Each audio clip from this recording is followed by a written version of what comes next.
Greece and its creditors have moved closer to clinching a deal this weekend that would allow the cash-strapped country avoid a default and stay in the euro currency club, after Prime Minister Alexis Tsipras made more concessions. Officials said on Friday that Greece agreed to cut pensions to a level very close to what creditors had demanded before they release new loans. The move comes only days after Greece proposed almost $9 billion in budget savings over 2 years. Germany and other creditors, particularly the International Monetary Fund, said those proposed measures were not good enough, arguing they rely too much on business taxes that could hurt growth. Friday's latest proposals brought Tsipras from the IMF and European institutions much closer together, enough for some to anticipate that an emergency meeting on Saturday of the Eurozone's 19 finance ministers could bring the decisive breakthrough. Tomorrow's meeting is of decisive character, German Chancellor Angela Merkel said after meeting Tsipras and French President François Hollande.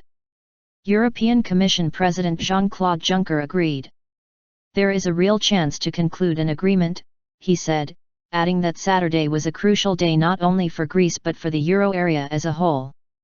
I'm quite optimistic but not overly optimistic.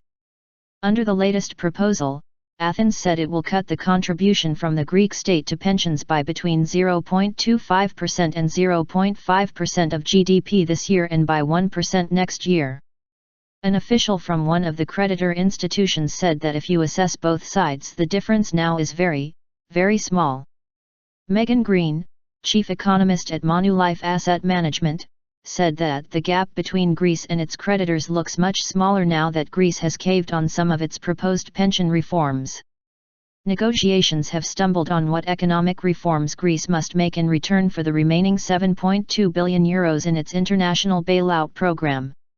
Should it default on its debt, Greece could eventually have to leave Europe's joint currency, the euro.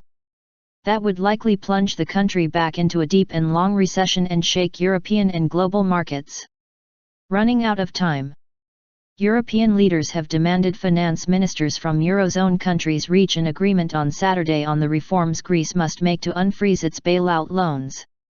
Tsipras, elected in January on promises to repeal the deep austerity measures imposed on the country in return for 2 bailouts totaling more than $260 billion, has been adamant he will not agree to more recessionary measures.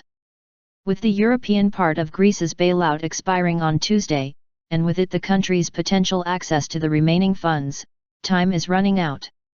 It really has to happen tomorrow, said Jeroen Dijsselbloem, who heads the 19 Eurozone finance ministers' meetings known as the Eurogroup, said of a potential deal. Any agreement, he noted, would have to go through the parliaments of Greece and several other Eurozone countries, meaning the weekend is the latest possible time for a deal to be reached before June 30. Greek officials have said all possibilities remain open, including that of not reaching an agreement. In the current climate, with creditors insisting on draconian budget savings, the chances are very small for an agreement, Labour Minister Panos Kourletis said on private mega television.